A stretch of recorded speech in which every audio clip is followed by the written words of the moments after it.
വരും. ഇപ്പൊ ചിലര് പറയുന്നുണ്ട് എന്റെ വീട്ടിൽ എന്നും വഴക്കാണ്, ആ വഴക്കിനെ മാറ്റി ദൈവം സമാധാനം കൊണ്ടുവരും.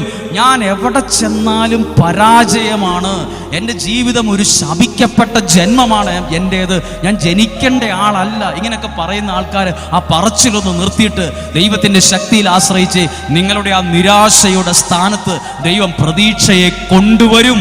ആമേൻ. ഇത്രയും നേരം അവിടെ ഇരുട്ടായിരുന്നു, ആ ഇരുട്ടിനെ മാറാൻ വേണ്ടി തിരി കത്തിച്ചു വെക്കുകയോ ബഹളം വെക്കുകയോ ചെയ്തിട്ടല്ല ഇരുട്ട് മാറിയത്. ഒരാൾ പ്രാർത്ഥിച്ചപ്പോൾ നിങ്ങളുടെ പ്രാർത്ഥനയ്ക്ക് നിങ്ങളുടെ ജീവിതത്തിൻ്റെ ഇരുട്ട് മാറ്റാൻ പറ്റും, നിങ്ങളുടെ മക്കളുടെ മേൽ ബാധിച്ചു കൊണ്ടിരിക്കുന്ന ഇരുട്ട് മാറ്റാൻ പറ്റും, നിങ്ങളുടെ സാമ്പത്തികത്തിൻ്റെ മേൽ ബാധിച്ചിരിക്കുന്ന ഇരുട്ടിനെ മാറ്റാൻ പറ്റും, നിങ്ങളുടെ കുടുംബ ബന്ധങ്ങളിൽ ബാധിച്ചിരിക്കുന്ന ഇരുട്ടിനെ മാറ്റാൻ പ്രാർത്ഥന എന്ന ആയുധം കൊണ്ട് സാധിക്കും. പറഞ്ഞേ ഹല്ലേലൂയ. ഹല്ലേലൂയ. ഈ ഇരുട്ടുണ്ടതിലുള്ള പ്രശ്നം എന്താണ്? ഇരുട്ടുള്ളത് ഉള്ള ഗുണം,